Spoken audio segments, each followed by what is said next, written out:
வணக்கம் விவசாயிகளே. தமிழ்நாட்டில் பெரும்பாலான இடத்துல காட்டுப்பன்றியோட நடமாட்டமும் தாக்குதலும் அதிகமாக இருக்குது. விவசாயி பயிர் வைக்கக்கூடிய பயிரை அதிகமாக சேதப்படுத்துது. எந்தெந்த பயிரை அதிகமாக சேதப்படுத்துது அப்படின்னு பார்த்தோன்னா, நெல், கேழ்வரகு, சூரியகாந்தி, கரும்பு, வாழை, நிலக்கடலை இந்த பயிர்களை பார்த்திங்கன்னா அதிகமாக சேதப்படுத்துது. அதனால் விவசாயிகளுக்கும் பார்த்திங்கன்னா பெருமளவு நஷ்டம் ஏற்படுது. எப்படி காட்டுப்பன்றியை விரட்டலாம் அப்படிங்கிறத வாங்க இந்த பதிவில் பார்க்கலாம். இப்போ காட்டுப்பன்றியை விரட்டுறதுக்காக வேலூர் மாவட்டம் வேளாண்மை ஆராய்ச்சி நிலையத்தில் பார்த்திங்கன்னா தாவர காட்டுப்பன்றி விரட்டி பார்த்திங்கன்னா ஒரு ஏக்கருக்கு 6 லிட்டர் கொடுக்குறாங்க.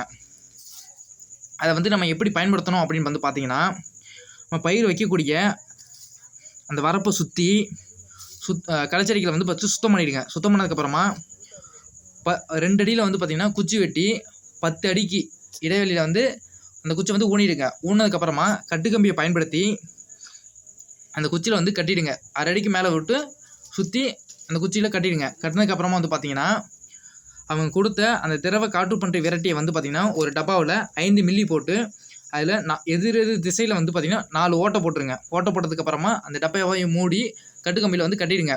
அப்படி நீங்கள் கட்டினீங்கன்னா மட்டும்தான் அந்த வாசனை கொஞ்சம் கொஞ்சமாக வெளியே காட்டுப்பன்றி வராத அளவுக்கு 3 மாதம் வரைக்கும் தடுக்கலாம்.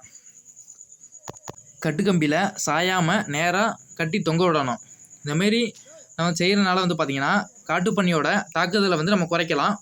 பயிரை நம்ம பாதுகாக்கலாம். நன்றி விவசாயிகளே.